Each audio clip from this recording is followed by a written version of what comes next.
முருகா, வெற்றிவேல் முருகா. என் அன்பு பிள்ளையே, நாளை வியாழனில் நீ நினைத்த காரியம் ஒன்று கைகூடி வரப்போகின்றது. இரவு தூங்க செல்லும் முன் இன்று நடந்த அனைத்திற்கும் நன்றி கூறி இனி நடப்பதும் நன்மைக்கு என முழு மனதாக நினை. நிச்சயமாக நாளை உனக்கு நல்ல விஷயம் ஒன்று கிடைக்க போகின்றது. நீ ஆசைப்பட்டு கேட்டது எல்லாம் கூடிய விரைவில் நடக்க போகின்றது. நான் இருக்கின்றேன். இந்த முருகன் உனக்காகவே நான் எப்போதும் உன் சுமை தாங்கியாய் இருப்பேன். எதற்கும் அழாதே, தைரியமாக நிமிர்ந்து எதையும் எதிர்கொள். ஏனென்றால் உன்னை சுற்றி இருப்பது என்னுடைய வேல். என்றும் என் வேல் உனக்கு வெற்றியை மட்டுமே கொடுக்கும். என் வாக்கின் மீது நம்பிக்கை வை. இனி வரும் காலம் நீ சிரிப்பதற்கு மட்டுமே. கண் கலங்கி கதியிழந்து அடுத்த நிமிடம் என்ன செய்வது என்று தவிக்கும் நிலை வரும்பொழுது ஓம் சரவண பவ என்று மனதார பலமுறை சொல். உன் துன்பங்களுக்கு உடனடி தீர்வு கிடைக்கும். யாரையும் எளிதில் நம்பி விடாதே பிள்ளையே. அவர்களிடம் பேசும்போது பக்குவமாக பேசி பழகிக்கொள்.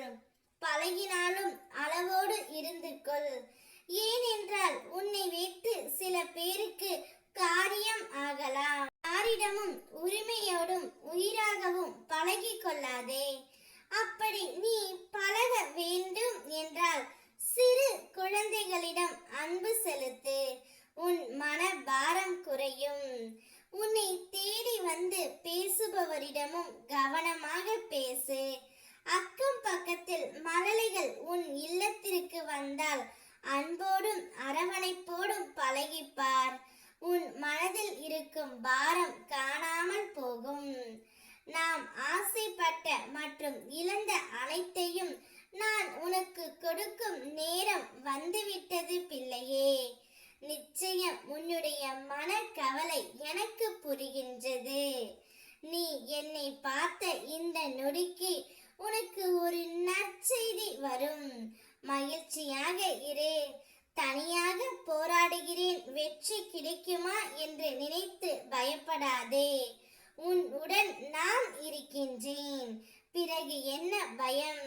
தைரியமாக இரு. தேவையில்லாமல் அதிகமாக யோசித்து உன் உடம்பை நீ கெடுத்து கொள்ளாதே. நான் உன் கூடத்தான் இருக்கின்றேன். எது நடந்தாலும் பார்த்து கொள்கின்றேன்.